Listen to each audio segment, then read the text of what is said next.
Number 10. Paul Sloane. Paul Sloane was the third villain to take up the mantle Two-Face. On Earth 2, he took up the mantle after being hired as an actor to play Two-Face, aka Harvey Kent/Dent, in an upcoming film. While on set and shooting the acid disfigurement scene, the prop acid was swapped for real acid. As a result, Paul also became disfigured and turned to a life of crime. It's explained that because Paul was so invested in his role, he got caught up after becoming disfigured and actually believed that he was really the real Two-Face. Batman, however, manages to get him to agree to see a surgeon by swapping out his lucky coin with his own trick coin that always falls on its one edge and can never fall flat. And he did it all apparently while grappling, which is pretty impressive, Batman. I don't know how you grapple with somebody and also switch out a coin, but yeah.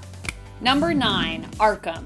In the Arkham video game series, Two-Face is voiced by the talented Troy Baker, who is known for voicing multiple different characters throughout the series, including many Robins such as Tim Drake, Dick Grayson, and Jason Todd. In the Arkham series, we get to fight against Two-Face as Batman after he thwarts Catwoman's attempted heist and also decides to kidnap her and put her on trial. After we defeat Two-Face, he is left dangling above a vat of acid. This version of the character was reportedly disfigured by acid thrown by Carmine Falcone instead of Sal Maroni. And friends, before we move on to this next spot, if you love this list and you want more lists like it, be sure to let us know by giving this video a thumbs up. Number 8. Charlatan. Charlatan is technically an alternate of an alternate, being that he is the alternate version of Earth 2 Paul Sloane, who's an alternate version of Two-Face. You with me? This is the New Earth version of that character who becomes an alternate version of Two-Face when he is hired by a bunch of other villains to act as Two-Face in one of their schemes. Now the reason they need a Two-Face replacement, well, that's because the real Two-Face flipped his coin, and based on the result he decided to not participate this time. When Two-Face hears about his new imposter though, who also at one point doesn't even flip his coin before killing a security guard, he is not very impressed. He ends up taking Paul Sloane and dipping him in a vat of acid to permanently disfigure him. After that, Scarecrow utilized Paul as a test subject, experimenting on him until he was 100% fearless. Without any fear. I mean, 100% fearless just sounds like something you wear on a t-shirt, but this is like less fear. 100% free of fear. You know what I mean? Paul then took up the mantle Charlatan and became a villain all his own, but admittedly one who started out as an alternate version of Two-Face in the New Earth continuity. So he's still at his own name, but still kinda Two-Facey, you know what I mean?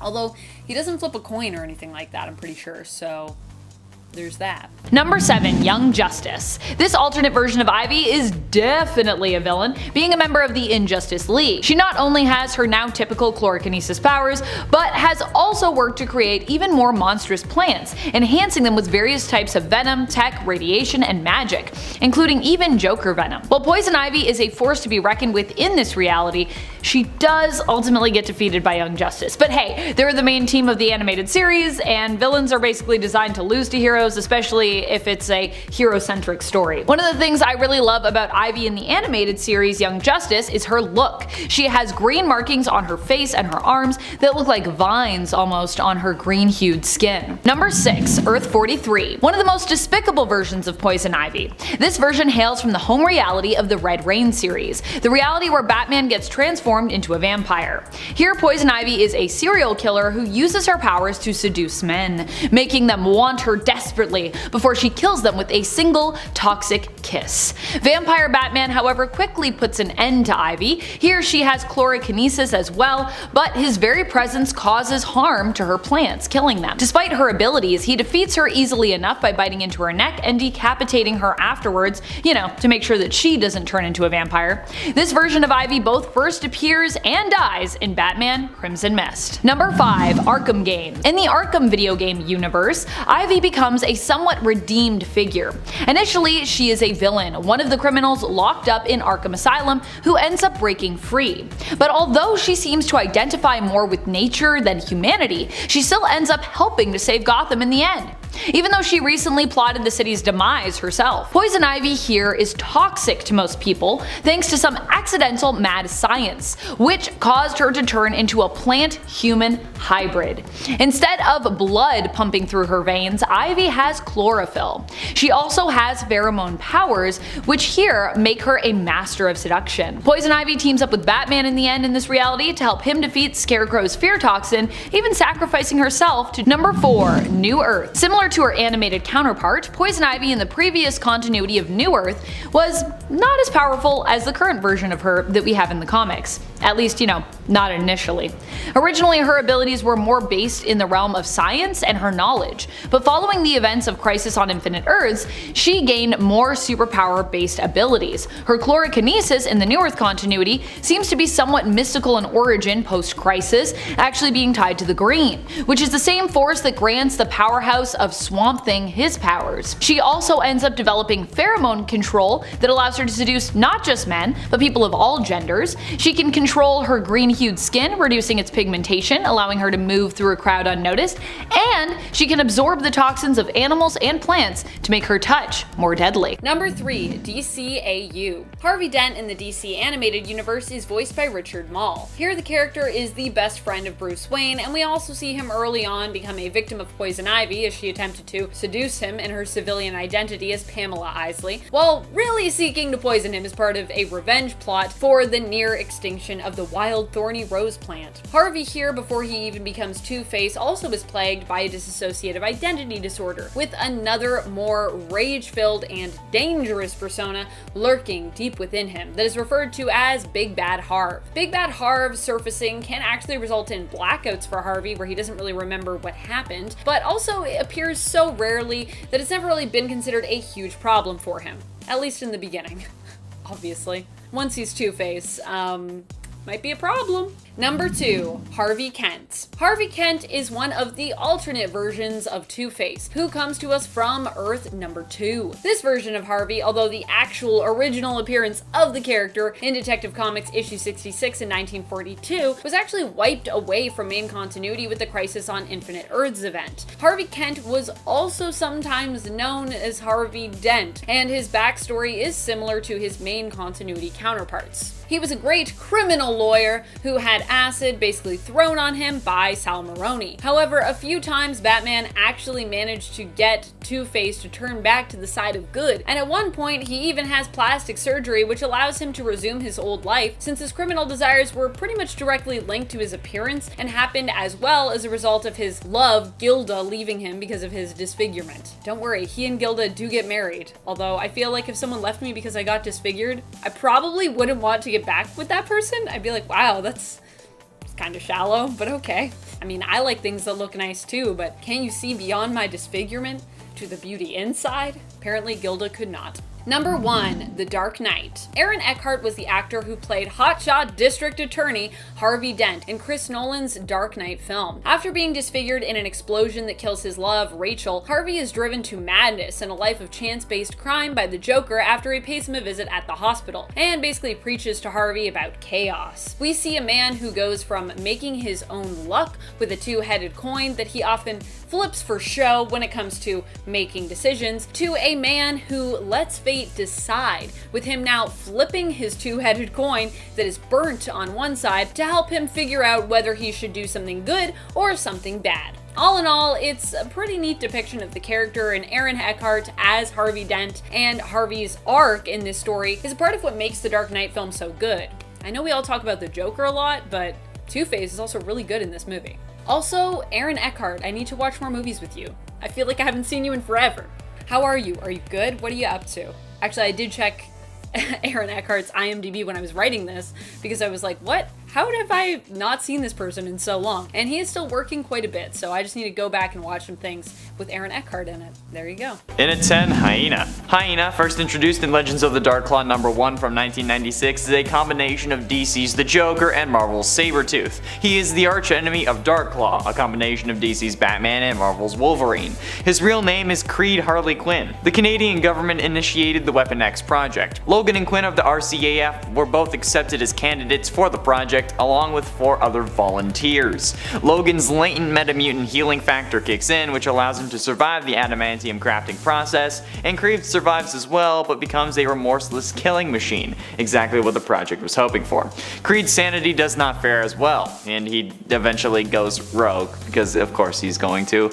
And Indestructible, known as adamantium, was also bonded to Creed's skeleton as well as Logan's, and he was given claws made of the same substance. Unlike Darklaw, however, Creed was physically deformed as a result of the experiment and went insane. Project X also triggered metamutant abilities in Creed, who became known as HYENA. HYENA, also known as the Cackling Canine, will not stop his maniacal grinning until his arch-nemesis Darklaw is destroyed. He also has a gang called the Pack, which is actually kinda cute, but still terrifying. And at 9, Martha Wayne. When Barry Allen altered the timeline so that his mother lived, a lot changed, along with Martha Wayne. She had initially been the mother to Bruce Wayne, who would have become Batman when she was killed in the alleyway by Joe Chill, but Barry's mom surviving somehow resulted in her and her husband, Thomas Wayne, surviving Joe Chill's fateful ambush, but their son dying as a result. Butterfly effect, I guess.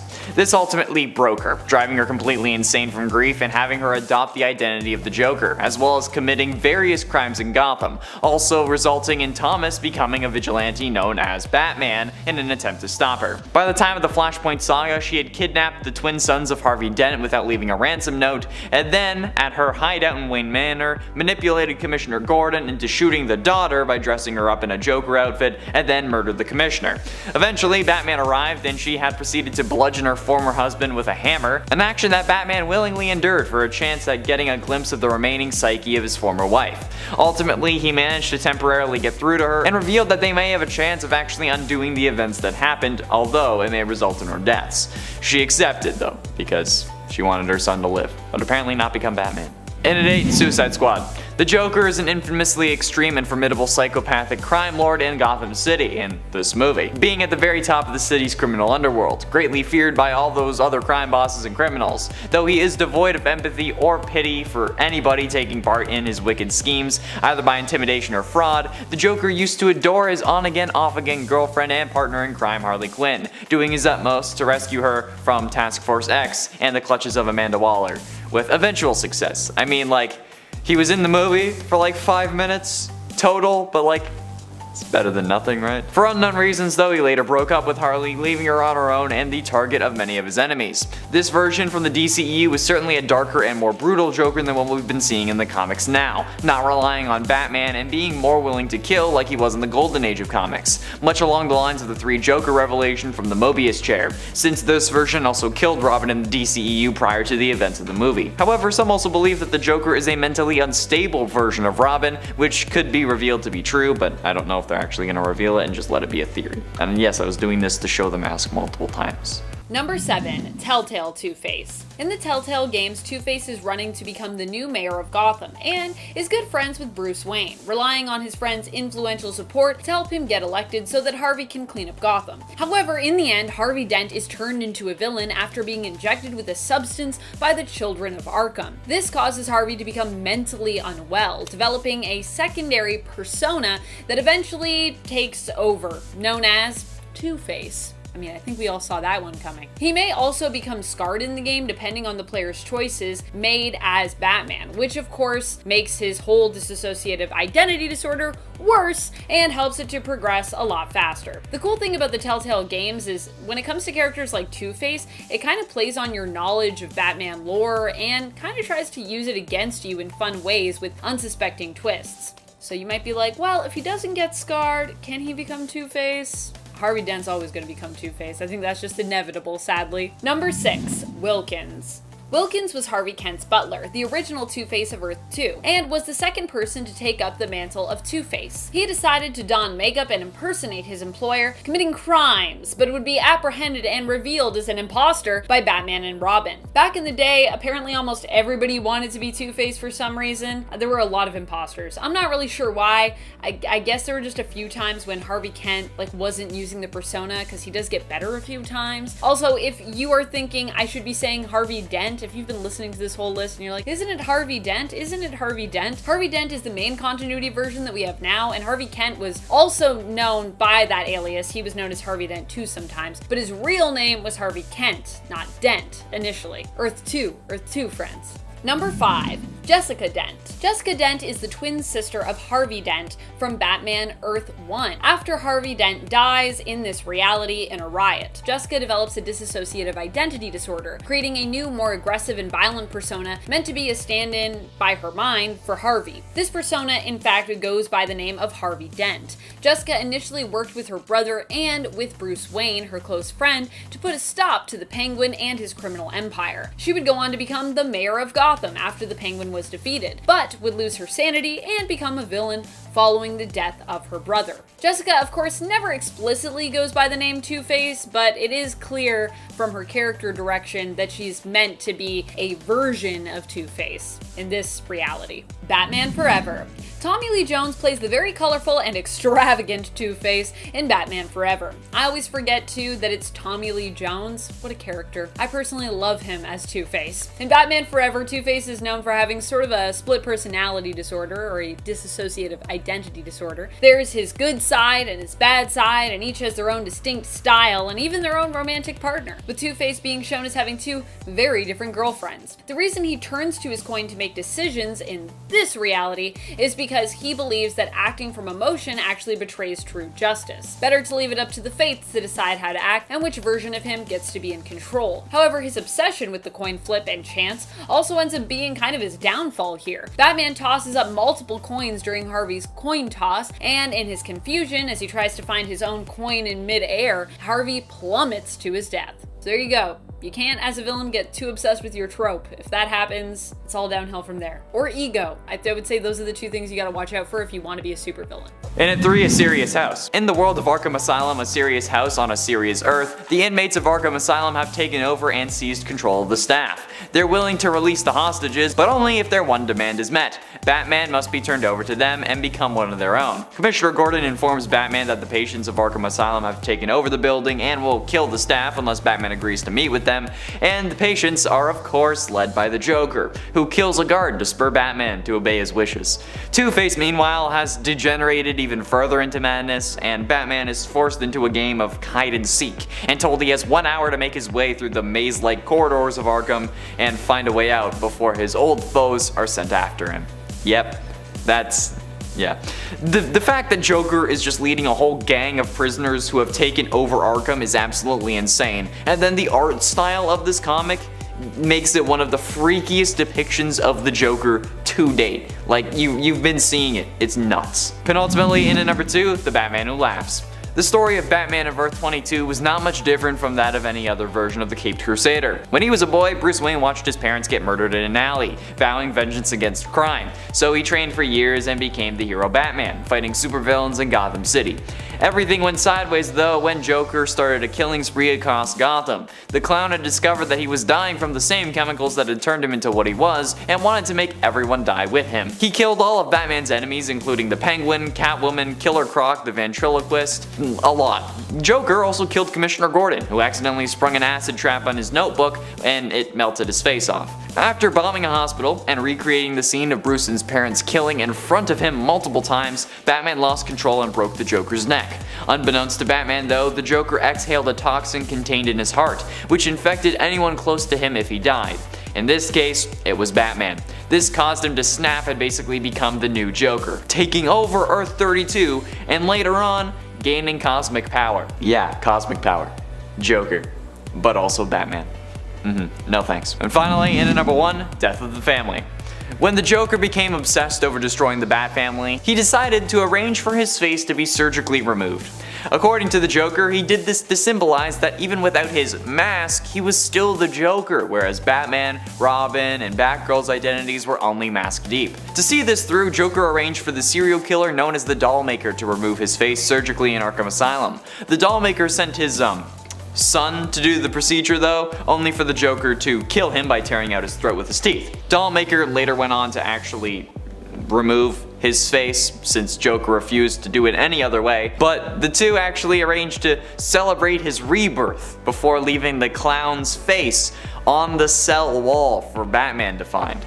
Joker would later use straps, clips, and pins to retrofit the flesh back onto his face in a form of mask, which he wore over his now exposed tendons, hiding the way he looked, because honestly that might have been a little too much.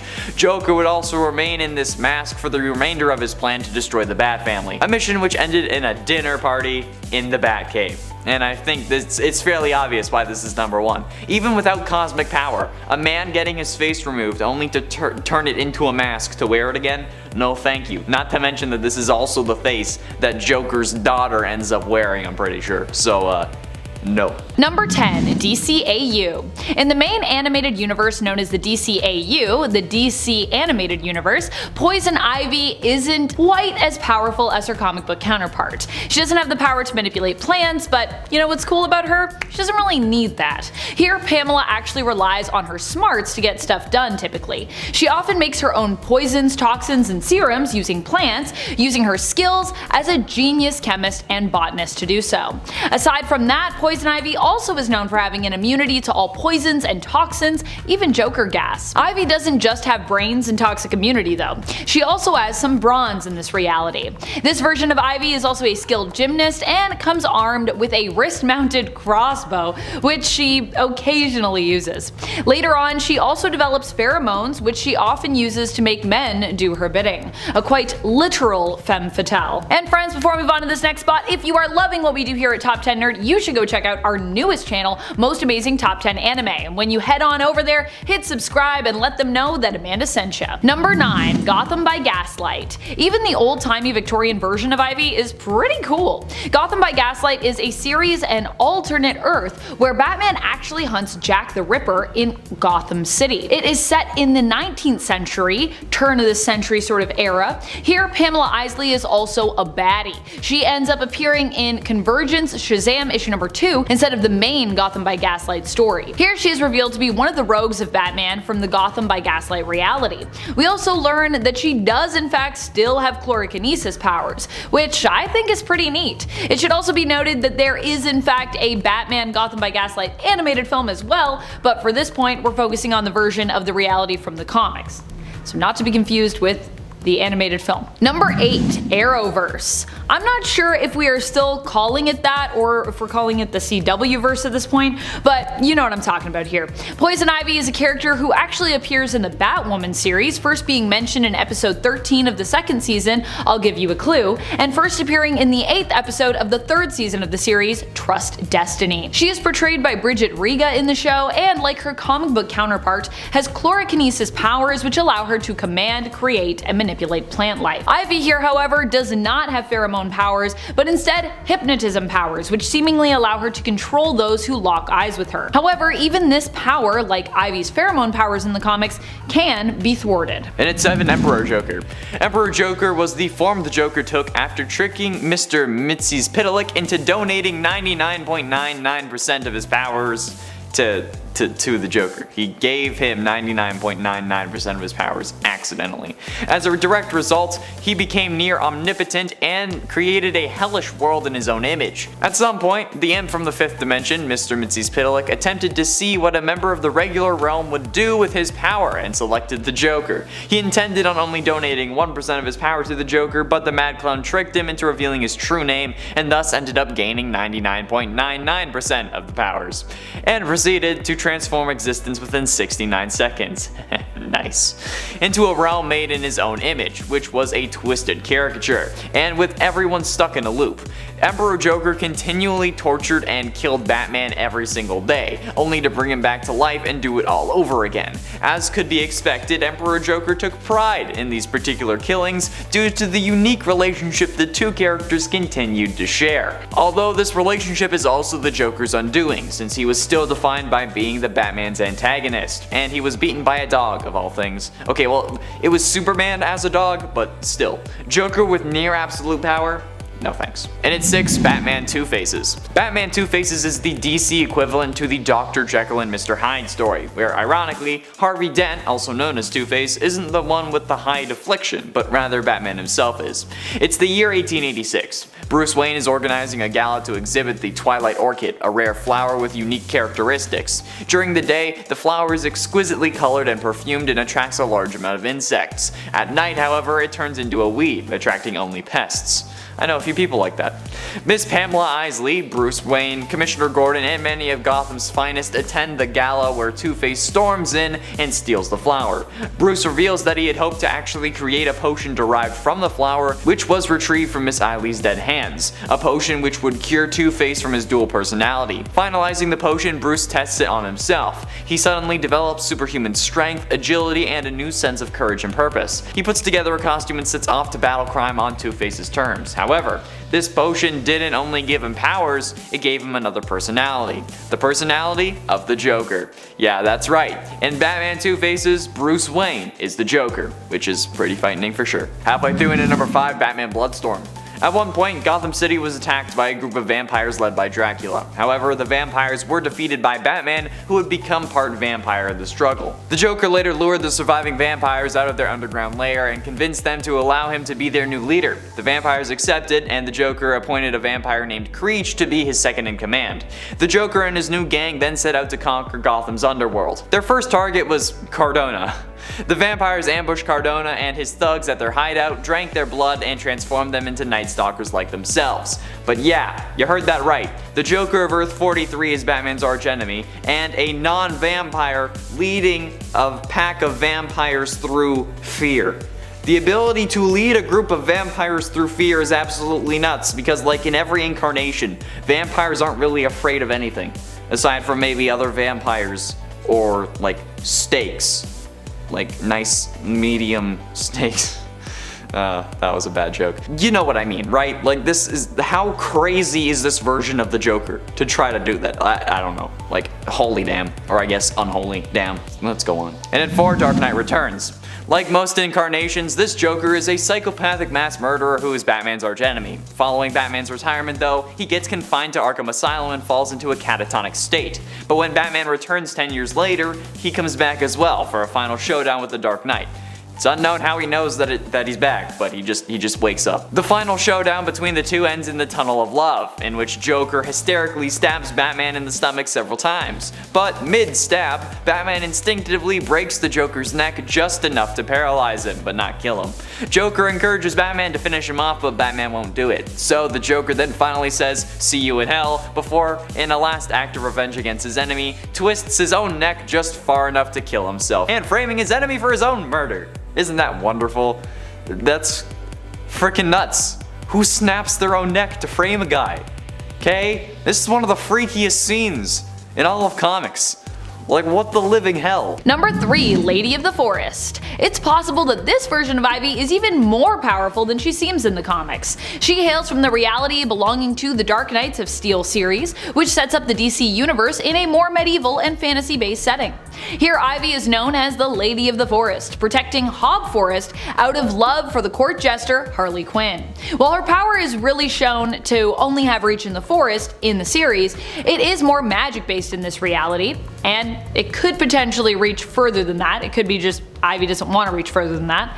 She helps the House of L, but she doesn't actually do it out of love for them, but only out of love for Harley. Number 2, Harley Quinn animated series. One of the most powerful versions of Ivy when it comes down to it is from the Harley Quinn animated series. While a humorous and comical show filled with zany antics and tons of jokes, Ivy's power is not to be laughed at here. In fact, it seems as though a few different versions of the character were combined together to give us this powerhouse version that ends up becoming Harley Quinn's best friend and later her girlfriend. Here, Ivy has powers of chlorokinesis and pheromone control, although her pheromone powers actually also cause her victims to transform into trees and eventually die.